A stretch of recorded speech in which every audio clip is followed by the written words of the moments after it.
بسم الله الرحمن الرحیم. موږ سره په ډرګ ډوزیج فارمز کې دویم قسم ډوزیج فارم هغه ته ویل شي سیمی سالیډ ډوزیج فارمز. ماده بنیادی درې حالتونه لري چې یو ته ویل شي سالیډ یعنی جامد، بل حالت دی لیکویډ مایا، او دریم حالت دی ګیس میټر یا ماده. موږ سره په دغه درې حالتونو کې قرار لري. د سالیډ او د لیکویډ ترمنځ چې کوم حالت وي هغه ته ویل شي سیمی سالیډ، یعنی یو داسې حالت چې دغه ماده نه پوره مایع وي چې اوبهیږي او نه پوره د سالیډ یا د جامد په شان د کلک وي. دا حالت ته بیا ویل شي سیمی سالیډ. نو دلته کې موږ هغه ډوزیج فارمز وو چې هغه به په کنسستنسي کې سیمی سالیډ وي. سیمی سالیډ ډوزیج فارمز هغه په وجود کې د استعمال لرویه چې دننه استعمالیږي که بهر استعمالیږي موږ بنیادی په دوه کټګریو باندې ویشو. یو هغه سیمی سالیډ ډوزیج فارمز چې هغه انټرنل یا داخلي استعمالیږي د وجود په داخل کې، هغه ته مونږه انټرنل سیمی سالیډ ډوزیج فارمز وو. او بل هغه چې هغه د وجود د پاسه وجود د سطح د پاسه استعمالیږي هغه ته مونږه ایکسټرنل وو. ها انټرنل ډوزیج فارمز کې مونږ سره سپوزیټریز دي او بل پیسریز. په ایکسټرنل کې مونږ سره آینمنټس دي، کریمز دي، پیسټس دي، جیلیز دي او پولټیسز دي. ها راځو اول سپوزیټریز ته. سپوزیټریز دا کوم قسم سیمی سالیډ ډوزیج فارم دي. اول خاصیت د سپوزیټریز دا به واړه وي یا سمال به وي. دویم راوند اور کون شیپ، یا به شکل ګول وي یا به د کون شکل لري. کون اوږد او مثلثي شکل ته ویل شي. دریم استعمالیږي سپوزیټریز څنګه؟ put in body's internal part. سپوزیټریز دا به د وجود په داخلي برخه کې انټرنل پارت کې هغه کې به پټ کیږي، هغه کې به کېښودل کیږي. هغه داخلي برخې یا انټرنل پارتس لکه ریکټم، ویجاینا او یوریترا.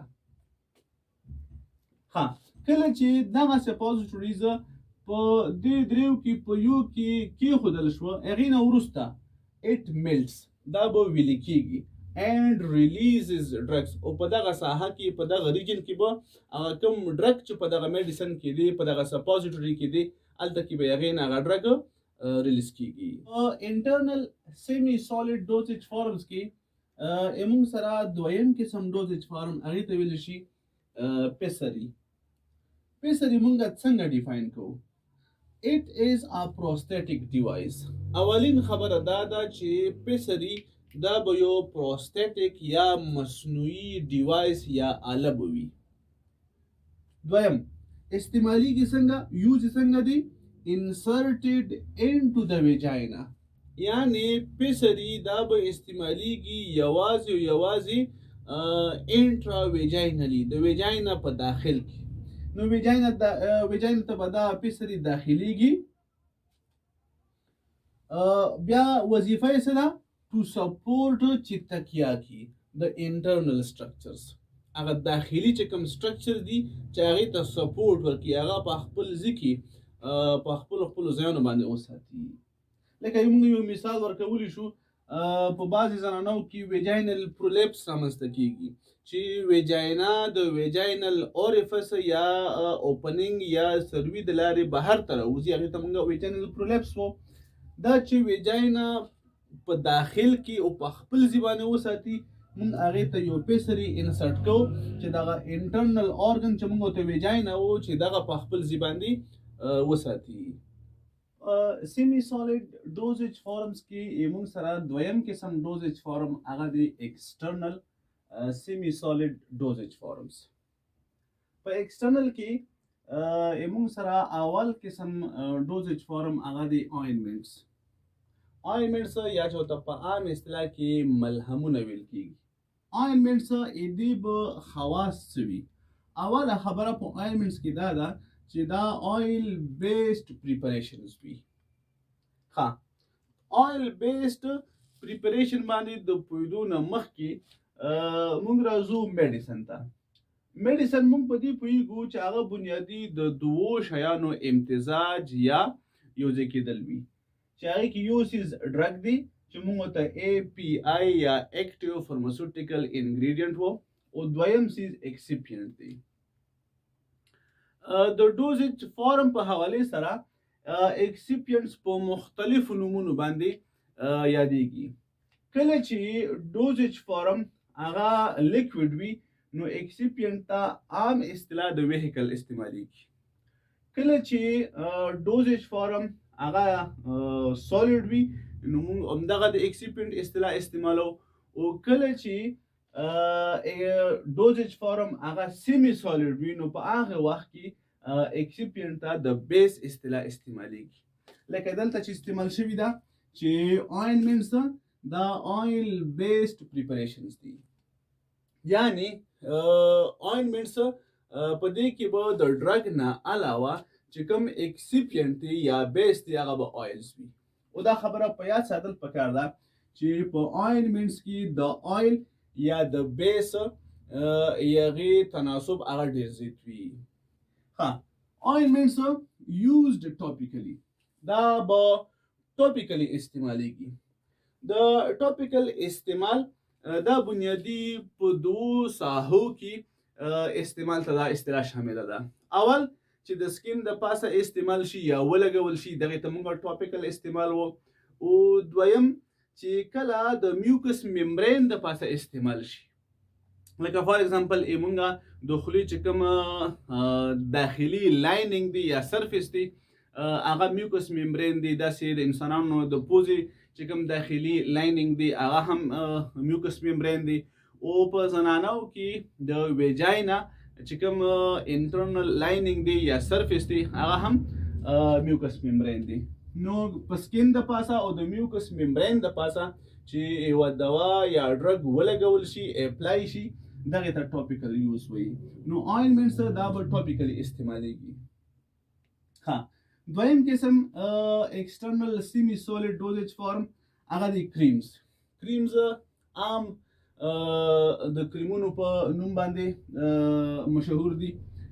واټر بیسډ پریپریشنز، دلته کې ما لیکلي واټر بیسډ پریپریشنز، خو دا خبره په یاد ساتل پکار ده چې د واټر نه علاوه په کریمز کې هم لکه د آینمنټس په شان آیل د بیس په حیث باندې کارول شوي وي. نو کریمونه ممکن چې د بیس یا اکسیپینټ هغه واټر وي او یا ممکن چې آیل وي یا دواړه وي. خو دلته دا خبره پکار ده چې یاد شي چې په آینمنټس کې د آیل چې د بیس یا د اکسیپینټ په حیث باندې استعمال شوي وي هغې مقدار ډیر زیات وي. هغې برعکس په کریم کې چې کوم آیلز استعمال شوي وي د هغې مقدار هغه ډیر کم وي. لکه د آینمنټ په شانه کریمز هم یوزډ ټاپیکلی، دا هم ټاپیکلی استعمالیږي. دریمه خبره هغه اوپیسیټي ده د کریمز.